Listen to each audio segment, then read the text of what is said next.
Ali Drew for Seconds Out, joined by Francis Warren. We've just had the press conference. How do you feel that went? It's good. Lively. Akeem and Sam definitely don't like each other very much. I think that's going to be a great fight. I really do. And obviously Anthony and Leon have got utmost respect for each other. However, Anthony quietly was going, "I'm going to do you. Oh, I'm going to do you." So it was cool. I'd say it's heating up nicely, and Mr. Cool Anthony Yard over there.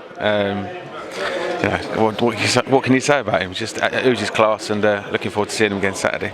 And it should be a good night of boxing. Obviously, the crowd, full crowd back, and a lot of titles on the line. Yeah, we've got 3 British title fights. Nathan Heaney's in a 10, Anthony as well. He's in a 10, and it's going to be a good night. I just can't wait to have a full house. And there is 1,600 Stokies coming up who are going to be in full voice. And we've seen that video when they're at Stoke, is it Town Hall?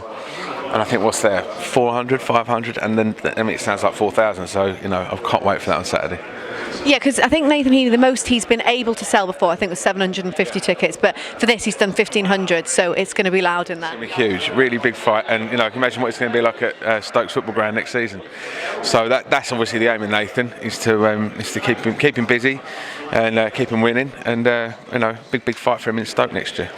And the main fight, as we said, Kakachi and Woodstock, it's been postponed so many times. It's been off on, I don't know how many times, for over a year, about a year and a half now. How good is it that it's finally happening? Well, I think we find out who's been on it the most the last 18 months with these guys, because obviously neither of them has even talked about another fight. There was none of this, we need a 6th round and now we want a warm-up fight, we want this, that and the other, and they just both want to get out of the way. I think they've probably been living in each other's minds rent-free for the last 18 months. As Darren said, Leon's not had a fight since June 2019. Anthony Kakachi won the title in November 2019 here.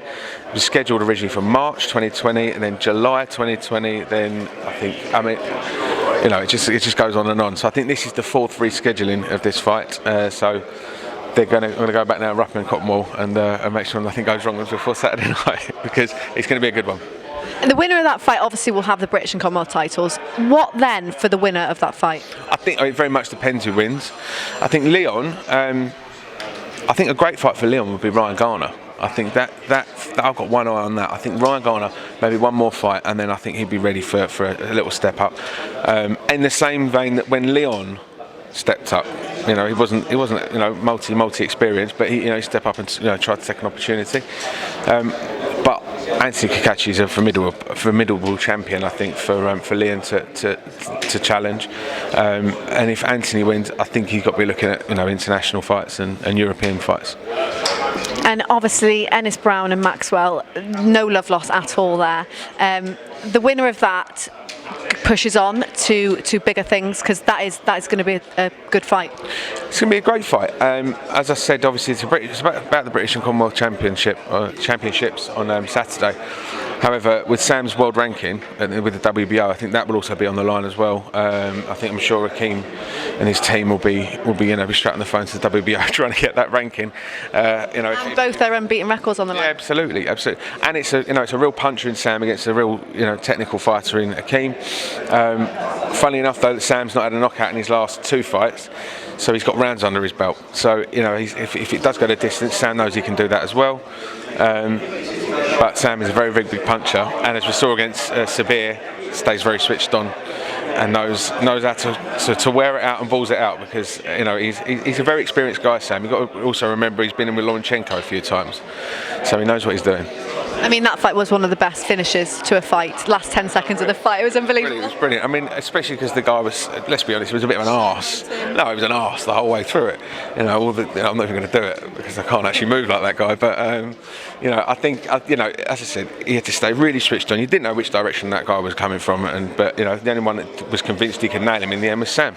I'm sure he'd have preferred to do it a bit earlier on, but great reaction from Sam when he knocked that guy out as well. It was raw and great reaction from the crowd, and we'll see another reaction like that on Saturday.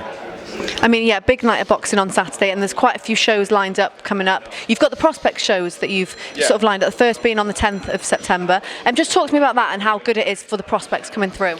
Well, it gives some of the younger guys who maybe third or fourth down the bill opportunity to headline. And young lad I manage, Louis Lynn, who's the WBC International Silver Featherweight Champion. He's going to fight another one of our prospects who's 8-0. Amin Jahanzab, and again it's some similar sort of style, contrasting styles to say Sam and Akeem in terms of Amin's 8-0. I don't think he's stopped anyone, but he's won every single round of his career so far. And Louis, just if you don't nail him to the floor, you ain't beating him. So it's going to be a real interesting fight. Louis will keep coming against anybody, and I firmly believe that Louis Lynn will grind somebody down and win a world title one day. Aside from the technical side of his aspects of his ability, I think he just doesn't stop. So I get carried away with that fight, but I mean I think that's going to be a really great fight to watch. But again, it gives young guys an opportunity to get that sort of top of the bill experience. I think Willie Hutchinson's going to be on that show as well as Carol Atoma. So there's guys who are 3-0. Carol Atoma's 3-0, and he'll be chief support on a primetime BT Sports show. So it's fantastic for all the young guys coming through. And obviously Anthony Yard, providing he gets through his fight on Saturday, the rematch with Lyndon Arthur is looking likely to be the 9th of October, is that right? That's what we're planning. All being well with Anthony on Saturday. Contracts are done, lodged with the board, and that's what we're driving towards. How excited are you about that rematch? Very, because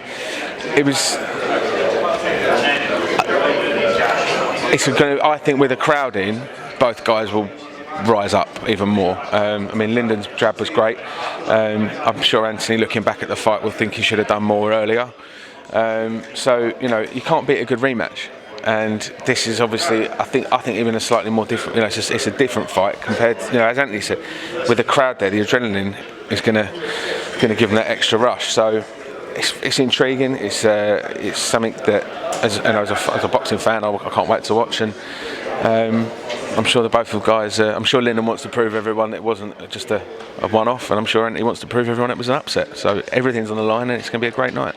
And just a final word on the Brits heading over to making their US debut, Tommy Fury and Daniel Dubois.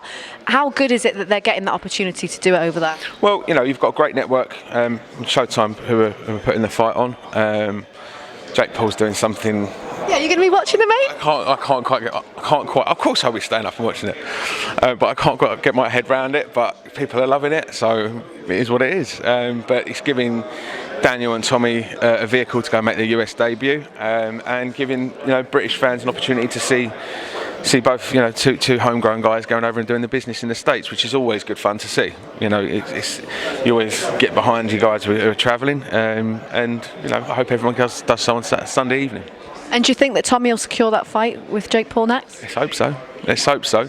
Listen, Jake Paul's improving, and as is Tommy. So who knows if it's next or a couple down the line, but it's going to be an intriguing fight to watch if and when it does happen.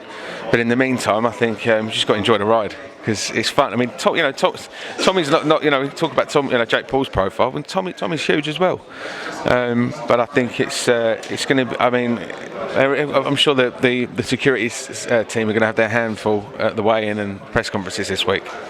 It should be entertaining. But enjoy this week while we're here and Saturday night. Great to see you. Thanks, Thank you. Francis. Thank you.